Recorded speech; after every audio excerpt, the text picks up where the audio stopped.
ايوه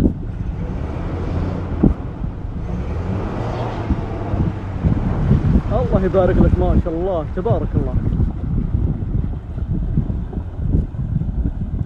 زي ما تلاحظون الموقع يتطلب سيارة دفع رباعي، وغير كذا موقع ما فيه شبكة.